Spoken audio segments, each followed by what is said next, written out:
0-0 ആരും വിന്നർ ഉണ്ടാവാൻ ചാൻസ് ഇല്ല. അഥവാ ആരും വിന്നർ ഇല്ലെങ്കിൽ ശ്രീഹരി ആയിരിക്കും ഗായ്സ് വിന്നർ. അവൻ ഗോൾ ചെയ്തത് guys. Okay guys, Ambadi shoot ചെയ്യാൻ പോവാണ്. അമ്പാടി പതി അടിക്കണം. ചെസ്റ്റ് ക്യാം ഉള്ളതാണ്. ഓ ഗായ്സ്, ഞാൻ സേവ് ചെയ്തു ഗായ്സ്. 0-0 ആണ്. ലാസ്റ്റ് ഷൂട്ടാണ്. Last shoot.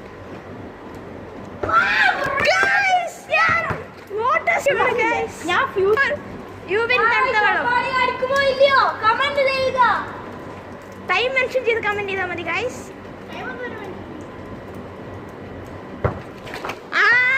പുറത്താണ് അത് ഗോളല്ല. ആരും ഗോൾ അടിക്കാത്ത അവസ്ഥക്ക് ഇപ്പൊ ശ്രീഹരിയാണ് വിന്നർ. സോ നമ്മൾ